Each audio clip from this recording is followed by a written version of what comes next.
July 15 നടക്കുന്ന നീലേശ്വരം നഗരസഭാ bus stand കോംപ്ലക്സിലെ കടമുറി ലേലം തടയണമെന്നാവശ്യപ്പെട്ട് പഴയ ബസ് സ്റ്റാൻഡിലെ കടമുറിക്കാർ രംഗത്ത്. ഇവരുടെ ഈ പരാതി കോടതി ഫയലിൽ സ്വീകരിക്കുകയും ചെയ്തു. This news sponsored by Jyothi institute of medical technology, Nithyananda building, Kanhangad. July 15 ബുധനാഴ്ച നടക്കാനിരിക്കുന്ന നീലേശ്വരം നഗരസഭയുടെ പുതിയ ബസ് സ്റ്റാൻഡ് ഷോപ്പിംഗ് കോംപ്ലക്സിലെ കടമുറികളുടെ ലേലം തടയണമെന്നും നടന്നാൽ അസാധുവാക്കണമെന്നും ആവശ്യപ്പെട്ടാണ് പഴയ ബസ് സ്റ്റാൻഡിലെ കടമുറികൾ കൈവശം വെച്ചിരുന്നവർ രംഗത്തെത്തിയിരിക്കുന്നത്. ഈ ആവശ്യം മുൻനിർത്തിയുള്ള ഇവരുടെ പരാതി ഫയലിൽ സ്വീകരിച്ച ഹോസ്ദുർഗ് മുനിസിപ്പൽ കോടതി ഇത് സംബന്ധിച്ച നിയമ നടപടികൾക്കായി കമ്മീഷനെയും നിയമിച്ചു. കമ്മീഷൻ നീലേശ്വരം മുനിസിപ്പൽ ഓഫീസിലെത്തി കോടതി നിർദ്ദേശിച്ച തുടർ നടപടികൾ സ്വീകരിക്കും. നീലേശ്വരത്തെ പഴയ ബസ് സ്റ്റാൻഡ് കെട്ടിടം പൊളിച്ചു നീക്കുന്നതിന് മുന്നോടിയായി അന്നത്തെ കുടികിടപ്പുകാരുടെ യോഗം നഗരസഭ വിളിച്ചു ചേർത്തിരുന്നു.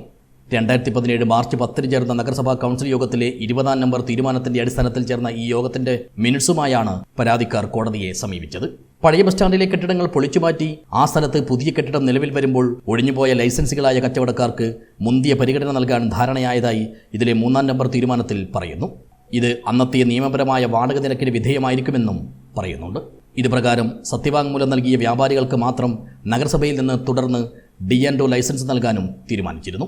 അന്നത്തെ നഗരസഭാ ചെയർമാൻ പ്രൊഫസർ KP ജയരാജന്റെ അധ്യക്ഷതയിലാണ് യോഗം ചേർന്നത്. ഇദ്ദേഹം തന്നെയാണ് ഇത് സംബന്ധിച്ച രേഖയിൽ ഒപ്പുവെച്ചിരിക്കുന്നത്. അന്ന് വിദ്യാഭ്യാസ സ്ഥിരം സമിതി അധ്യക്ഷനായിരുന്ന ഇന്നത്തെ ചെയർമാൻ PP മുഹമ്മദ് റാഫിയും ഇതിൽ ഒപ്പുവെച്ചിട്ടുണ്ട്. ഇതുപ്രകാരം ഡെപ്പോസിറ്റ് തിരികെ വാങ്ങാതെയാണ് ഇവർ കെട്ടിടത്തിൽ നിന്ന് ഒഴിഞ്ഞത്. അപ്പോൾ ഈ ബിൽഡിങ്ങിനുണ്ടായിരുന്ന കേസ് എന്ന് പറഞ്ഞാൽ ഡോക്ടറിൻ ഓഫ് എപ്പിസ്റ്റ് ആണെന്ന് വേർഡ്, അതായത് വലിയ പൈസ കാണുമ്പോൾ കരാർ ലംഘനം നടത്തി വഞ്ചിക്കുക, വലിയ പൈസ ലക്ഷ്യം വെച്ചുകൊണ്ട് കരാറിനെ ലംഘിക്കുക എന്നുള്ള രസമാണ് പഴയതിലുള്ളത്. അപ്പം അദ്ദേഹം നമ്മളോട് പറയുന്നത്, ഇത് നിങ്ങളൊന്നും നിലനിൽക്കില്ല, സെക്രട്ടറി ഒപ്പിട്ടില്ല. അപ്പോൾ നമ്മൾ കഴിഞ്ഞ മാസം വായിച്ചിട്ടുണ്ട്, സെക്രട്ടറി അയാൾ മദ്യവെച്ച് വീട്ടിൽ കിടന്നിപ്പം ഒപ്പിടുന്ന സെക്രട്ടറിനെ നമ്മൾ തിരഞ്ഞെടുക്കുന്നില്ല. നമ്മൾ തിരഞ്ഞെടുക്കുന്നത് ചെയർമാനും കൗൺസിലിനാണ്. നമുക്ക് തരേണ്ടതും അവരാണ്. അത് ഔദ്യോഗികമായിട്ട് നമുക്ക് തന്നിട്ടുണ്ട്, ഔദ്യോഗികമായി ചെയ്തിട്ടുണ്ട് ചെയർമാൻ. ഈ പറയുന്ന വ്യക്തി 6-ാം നമ്പർ PP മുഹമ്മദ് റാഫി, അയാൾ 6-ാം നമ്പറായിട്ട് ഇതേ ഇതിൽ ഒപ്പിട്ടിട്ടുണ്ട്.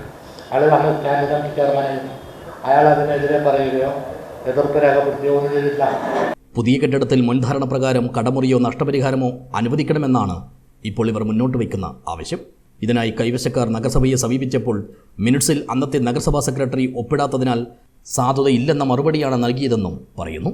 അതേസമയം ഇവർക്ക് ബുധനാഴ്ച നടത്താൻ നിശ്ചയിച്ച ലേലത്തിൽ പങ്കെടുക്കുന്നതിന് മാത്രം ഉപയോഗിക്കാവുന്ന ഒരു സാക്ഷ്യപത്രം നഗരസഭാ സെക്രട്ടറിയുടെ ഒപ്പോടെ ജൂലൈ 6 പ്രത്യേകം അനുവദിച്ചിട്ടുമുണ്ട്. ഇതിൽ പഴയ ബസ് സ്റ്റാൻഡ് ഷോപ്പിംഗ് കോംപ്ലക്സിൽ നിയമാനുസൃതം ലൈസൻസ് ഫീസ് നൽകി കച്ചവടം നൽകിയിരുന്ന വ്യക്തിയാണെന്ന് റൂം നമ്പർ സഹിതം സാക്ഷ്യപ്പെടുത്തിയിട്ടുമുണ്ട്.